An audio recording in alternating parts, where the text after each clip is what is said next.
Senhores, honrosa boa tarde a todos. Quero agradecer a presença dos senhores aqui. Satisfatoriamente atendo a esse convite. E, na verdade, quando a Sindaesp o ADM me contacta, não é um convite, é uma convocação mesmo, é uma ordem, e eu tenho que não pensar duas vezes, não pensar muito e atender. Desta feita para falar sobre um tema que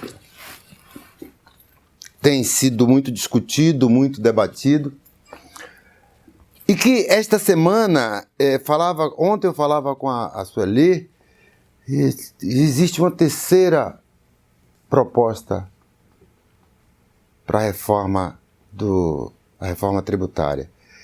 Nós veremos que inicialmente nós temos uma proposta do Executivo lá de trás, onde o Executivo precisava mostrar um certo trabalho, alguma coisa para movimentar nessa economia, mas vamos ver, vamos discutir ao longo desses poucos minutos, porque infelizmente não alongaremos no tema, porque são propostas.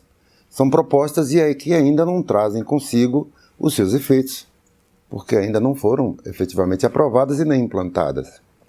Mas nós vamos discutir um pouquinho sobre essas reformas. Antes, porém, é preciso que nós falemos sobre a carga tributária. A nossa carga tributária, para os senhores terem uma ideia, isso em 2016, 2017, porque a divulgação se deu em 2018, novembro de 2018, portanto, 2018 nós não temos nada ainda. Mas o PIB em bilhões estava 6 bilhões em 2016, 6 bilhões e 500 em 2017.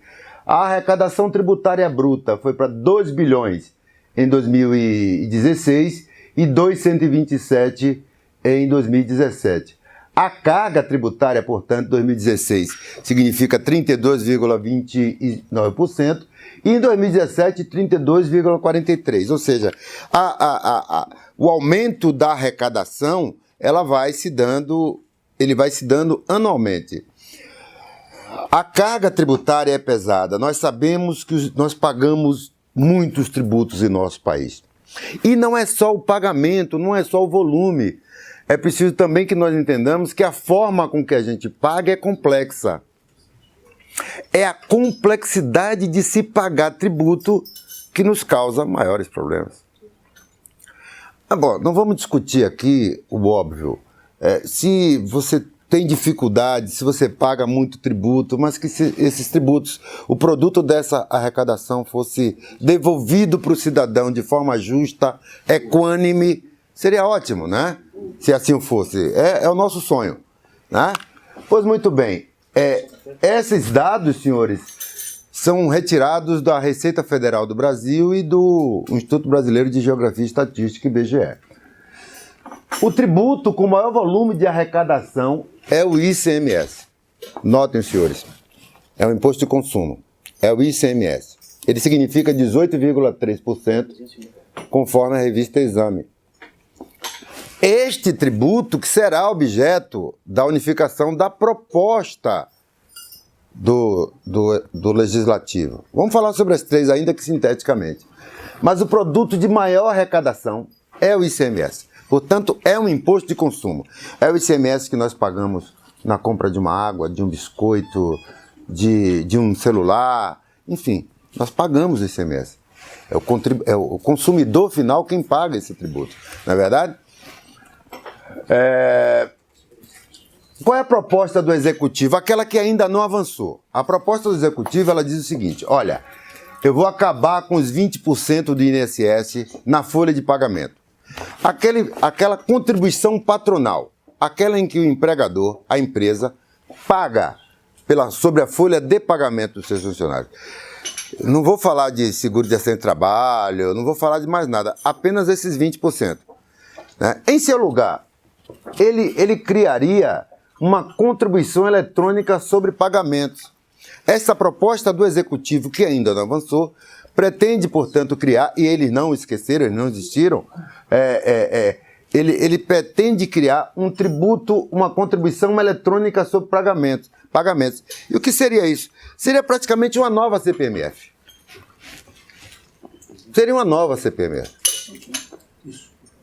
Seria sobre tudo que entrasse em sua conta, saísse de sua conta, perdão, seria tributado. Uma forma de trazer de volta aquela famosa CPMF. Estão entendendo? Até aí está tudo muito tranquilo, né? Muito bem, avancemos. Qual é a proposta do Legislativo?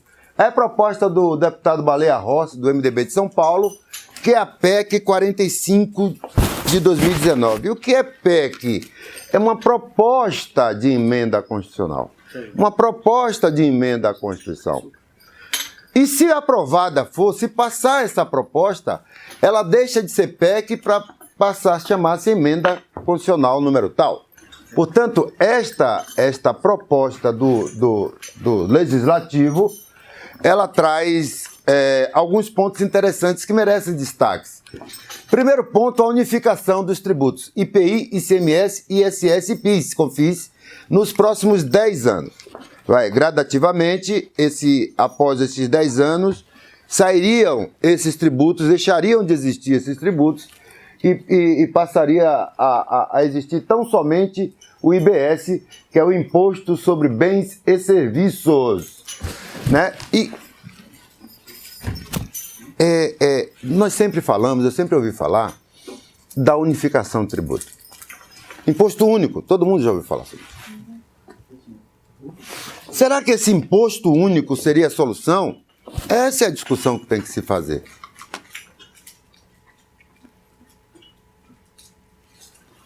Cria-se um imposto que abrangeria todos esses outros tributos aqui, portanto seria quase um imposto único, que haveria incidência no local do consumo. Portanto, só quem pagaria esse tributo seria o consumidor, lá no local onde se consumiu.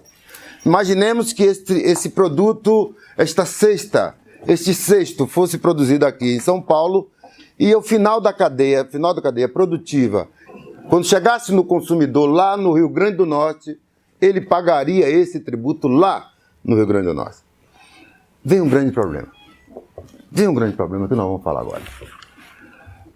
E depois ele cria também o imposto sobre bens e serviços específicos, que é um outro tributo. Não é o de cima, o IBS, mas é o imposto sobre bens e serviços específicos. Essa proposta, por exemplo, ela vai identificar, vai apontar quais seriam esses serviços específicos. Basicamente, é esta proposta que está avançando no Congresso. É essa proposta. Nós temos a do Executivo e agora do Legislativo. Essa é da Câmara dos Deputados. Muito bem. O quarto ponto é a pergunta que se deve fazer. Será que, embora haja previsão de que isso se torne definitivo dentro do prazo de 10 anos, será que isso de fato ocorrerá? Será que vai haver a extinção desses tributos em 10 anos? O IPI, o PIS, COFINS, o ICMS, o ISS?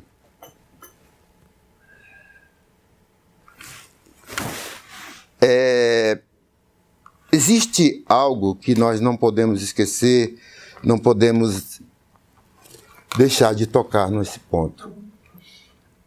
O ICMS, a nossa Constituição diz que é de competência dos Estados. Basicamente assim, a Constituição Federal de 88 traz lá, após o artigo 145, vai lá, dizendo assim, olha, compete aos Estados e ao Distrito Federal instituir e cobrar. São dois verbos, instituir e cobrar. No caso, o ICMS. Assim como cabe aos Estados e ao Distrito Federal instituir e cobrar o IPVA. É um imposto de competência estadual, é um tributo de competência estadual. De igual forma, a nossa Constituição também traz lá consigo. É de competência dos municípios instituir e cobrar o imposto sobre serviços de qualquer natureza, que nós conhecemos muito bem como ISS. Nós sabemos aqui, sobretudo aqui em São Paulo, que havia uma guerra fiscal entre município tal, município Y, onde o ISS no determinado município, era alíquota de 2%, ao passo em que aqui na cidade de São Paulo a alíquota era de 5%. Portanto, é competência de cada município instituir o seu tributo, o ISS, e dar-lhe a alíquota que melhor lhe convém.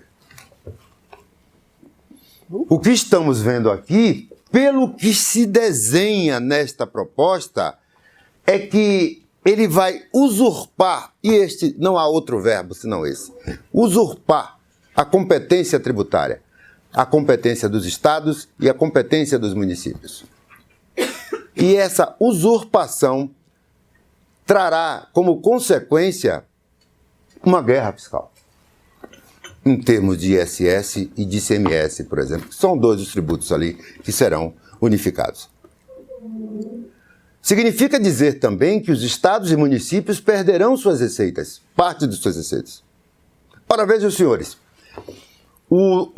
a alíquota de ICMS no estado, e aí eu vou falar de alíquotas hipotéticas. Imaginemos que a alíquota de ICMS no estado do Rio Grande do Norte seja 19%, 18%. A alíquota do ICMS em São Paulo, 12%.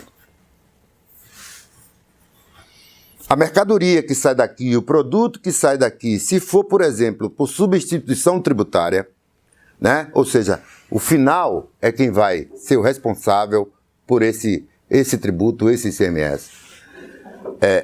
Como é que eu faço um tributo que é produzido aqui a 12 e que chega lá na ponta a 19? Essa diferença de alíquota de incidência, quem vai ser responsável por essa diferença? Nós temos substituição tributária, nós temos o diferencial de alíquota, que são detalhes que eu não tive acesso, eu não sei como é que eles resolverão essas questões. Fato é que, pelo que se desenha, pela forma que está desenhada essa proposta de emenda constitucional, os estados e municípios vão perder boa parte de sua receita. Senhores, imaginemos que aqui seja um imóvel que precise de reforma. Reforma, entendo que é dar uma nova forma a algo. E nós temos aqui a possibilidade de reformar esta sala. Bom, vamos mudar a cor, né, a iluminação, vamos mudar a cor também da porta, a forma em que ela vai ser fechada ou aberta. Isto é uma reforma e, pelo visto, estética. Não há uma reforma nesse sentido estrutural. Né? Se eu quero dar uma nova forma àquilo que toda a sociedade reclama, de que a carga tributária é alta, que a dificuldade de se recolher tributo, de se pagar tributo, é muita burocracia, é muito burocrática a nossa forma de fazer as obrigações, cumprir as obrigações acessórias. A obrigação principal que nós temos é pagar tributo. A acessória é informar o pagamento desse tributo.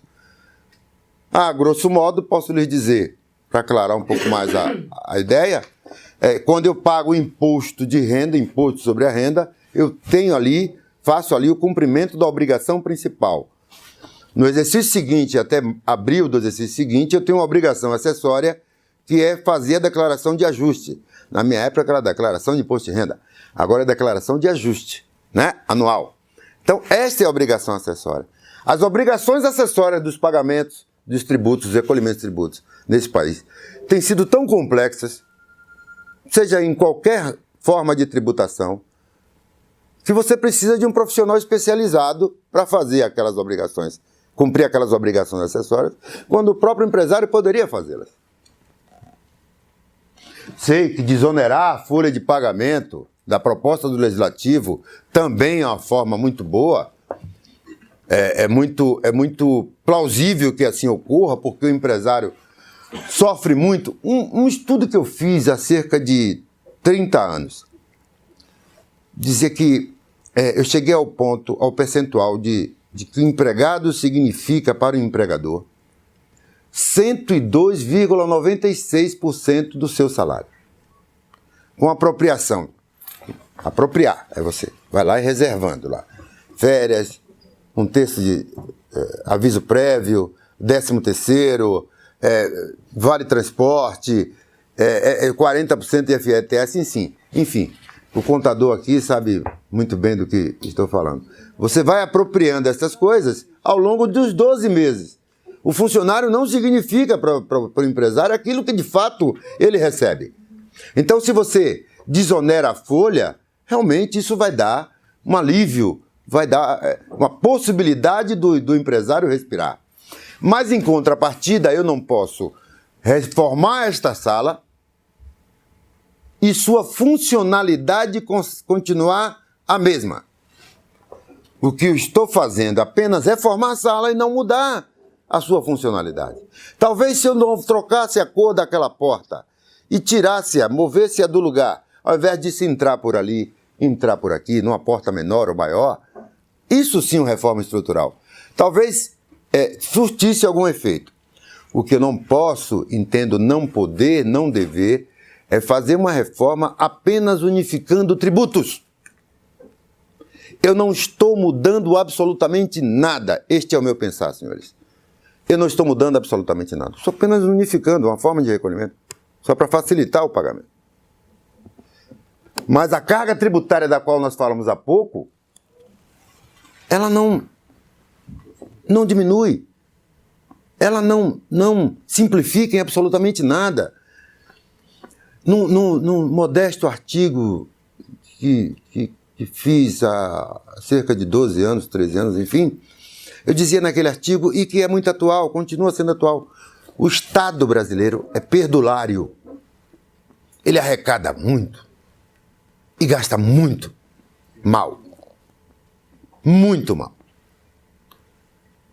Será que apenas unificar tributos seria a solução para o nosso problema? E quanto aos governadores que não foram consultados sobre o ICMS, e quanto aos prefeitos que não foram consultados em relação ao ISS, eles apoiam? Não, eles criticam veementemente. Ontem alguns governadores estiveram reunidos com ministros do governo para discutir esta questão, porque eles não foram consultados. Eu vou fazer a reforma nesta sala, não sou o dono dela e não vou consultar o seu proprietário. Eu vou mudar esteticamente e não vou consultar os proprietários. Muito bem. A proposta que poderá ser lançada, já está sendo desenhada, costurada, é a proposta do deputado Paulo Paim, que ele se reuniu ontem, com a Anfip e com a Fenafisco, discutindo uma proposta de reforma tributária solidária. Essa é a terceira via, é a terceira proposta. Nós tínhamos até segunda-feira a proposta do Executivo, que não avançou, ele promete, ele não desistiu, o Executivo quer trazer essa proposta para discussão. O clima que nós temos hoje no governo, no país, melhor dizendo, não favorece nenhuma apresentação de proposta. Eu acho que ameaçam até de parar toda e qualquer votação enquanto se resolverem questões, né? Outras, enfim. Mas houve essa proposta que me parece, e que nós vamos ver, tem apoio da Comissão de Direitos Humanos, que a Comissão de Direitos Humanos no Senado e os representantes desses órgãos fiscalizatórios, a Anfip e Fenafisco, se reuniram ontem e trouxeram essas seguintes propostas. A seguinte proposta. O que é que visa esta proposta? Atenuar os impostos indiretos. Quais são esses impostos indiretos? Os impostos sobre consumo. Eles querem atenuar. Esses mesmos impostos que nós vimos aqui, naquela proposta de unificação de 5 tributos. Esta proposta de dia 10, eles visam reduzir, atenuar. Por quê? Porque o imposto indireto, o imposto sobre o consumo, significa 51% da carga tributária total. Nós pagamos 51% de tributos, de impostos, pelo nosso consumo. Bom, se você compra um Fusca, você vai pagar uma alíquota de X de tributo. Só para fazer uma comparação. Muito. Se você compra uma Ferrari, você vai pagar a mesma alíquota daquele tributo, determinado tributo, tributo do consumo. Ora, todos efetivamente imaginando que o Fusca fosse 0 km e a Ferrari também. Então, o que eles pretendem é dizer assim, bom, se o sujeito compra um bem de consumo no valor X, um celular, por exemplo, um celular X, ele vai pagar 5%, por exemplo, de IPI. Mas se o sujeito compra um super celular, que vira drone, que vira computador, câmera, enfim, ele tem um alto poder de consumo. Esse cidadão está comprando um produto que tem um alto poder aquisitivo. A alíquota deveria ser diferente. O que se quer trazer com essa proposta é justiça tributária, é justiça fiscal, que é o que nós não temos nesse país. O que é que vai mudar para as empresas? Esta unificação, se vier essa unificação, se for aprovada a PEC 45, não vai mudar nada. Vai ser apenas uma simplificação de recolhimento de tributo, apenas uma medida meramente administrativa. Não haverá redução de custo, não haverá redução de pagamento de tributo, em absoluto. Não pagaremos menos por isso. Muito bem. A Anfip e Fenafisco defendem a criação de novas alíquotas para aqueles que ganham acima de 40 salários mínimos. Agora, podemos discutir, é justo ou injusto? Mas, infelizmente, senhores, a reforma, este projeto, esse desenho que aí está, efetivamente não me agrada. Eu temo por trazer mais injustiça fiscal, ou mais justiça tributária, e que a guerra que existe entre esses estados membros da nossa federação se acirre um pouco mais. A qual projeto você está se referindo? A qual projeto? Ou a todos? Todos eles. Porque não trazem, esses projetos não trazem uma reforma estrutural. O que eu preciso é eventualmente tributar menos, distribuir mais e devolver um pouco mais. O Brasil gasta muito mal. A União gasta muito. Qualquer dia desse nós falaremos sobre, numa oportunidade que tiver, sobre orçamento e dívida pública. Eu não sei que dívida pública é essa, que eu não assinei nada, mas enfim. Olha, problema de tributos no nosso país, ele é secular. Nós fizemos uma reforma tributária lá em 60 e alguma coisa, 65, alguma coisa assim. E que não surtiu efeito ao longo dos anos. Uma mini-reforma, que eu considero essa aí, uma mini-reforma, mas plausível, todo e qualquer movimento do sentido de tentar pelo menos trazer melhorias à população, às empresas, à sociedade civil de forma igualitária, merece nosso aplauso. Mas a gente tem que olhar realmente no meu caso específico, com temor, com temeridade, a questão da guerra fiscal, a questão da justiça tributária. Porque, volto a lhes dizer, embora fique bonita a sala depois de toda pintadinha, é preciso saber se ela realmente vai funcionar a contento, se ela vai atingir os nossos interesses e objetivos. Senhores, como trata-se tão somente de algumas propostas em que nós não temos muita coisa a falar sobre ela, aqui quero agradecer a presença dos senhores, a atenção, a colaboração de todos e com o desejo de sorte, o desejo de que essas reformas realmente nos tragam alegrias no nosso próximo encontro. Quem sabe depois delas serem efetivadas, a gente não possa falar um pouco mais e com maior propriedade a todos. Tá bom? Muito obrigado pela presença, muito obrigado.